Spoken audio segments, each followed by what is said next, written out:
तेलंगाना की पॉलिटिक्स में chief minister Revanth Reddy को लेकर एक नया विवाद खड़ा हो गया है। जमीन आवंटन के एक मामले को लेकर विपक्ष भारतीय राष्ट्रीय समिति यानी बीआरएस ने सरकार पर सवाल उठाए हैं। इसी मामले को लेकर बीआरएस नेता केटी रामाराव ने रविंद्र रेड्डी पर निशाना साधा है। अब दरअसल विवाद जमीन के अलॉटमेंट से जुड़ा है।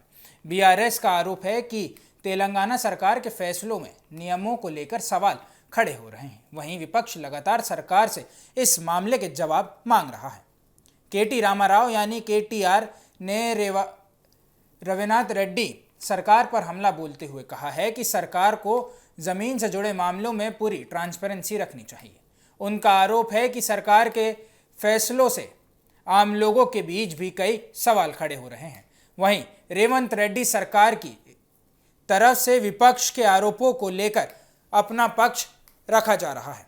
सरकार का कहना है कि जमीन से जुड़े फैसले नियमों और राज्यों के हित के ध्यान में रखकर लिया जा रहे हैं। यानी तेलंगाना में अब जमीन अलॉटमेंट का मुद्दा सीधे तौर पर कांग्रेस और बीआरएस के बीच राजनीतिक टकराव का नया कारण बन गया है। एक तरफ चीफ मिनिस्टर रेवंत रेड्डी अपनी सरकार को और अपनी सरकार के कामकाज को लेकर विपक्ष को जवाब दे रहे हैं, तो वहीं दूसरी तरफ केटीआर लगातार सरकार के फैसलों पर सवाल उठा रहा है।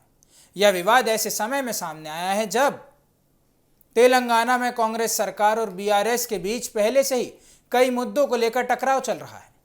दोनों पार्टी एक दूसरे पर वादे पूरे नहीं करने का जनता से जोड़े मुद्दे पर राजनीतिक करने की आरोप लगा रहे हैं। अब जमीन अलॉटमेंट का मामला भी इस राजनीतिक लड़ाई का हिस्सा बनता दिखाई दे रहा है।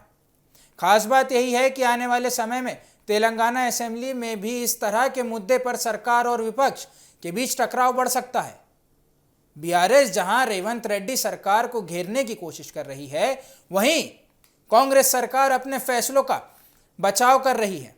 अब बड़ा सवाल यही है कि जमीन अलॉटमेंट के इस विवाद में सरकार की तरफ से क्या सफाई आती है और केटीआर के आरोपों पर रेवंत रेड्डी क्या जवाब देते हैं, क्योंकि तेलंगाना की पॉलिटिक्स में जमीन से जुड़ा यह मुद्दा अब सिर्फ एक एडमिनिस्ट्रेटिव मामला नहीं रह गया है।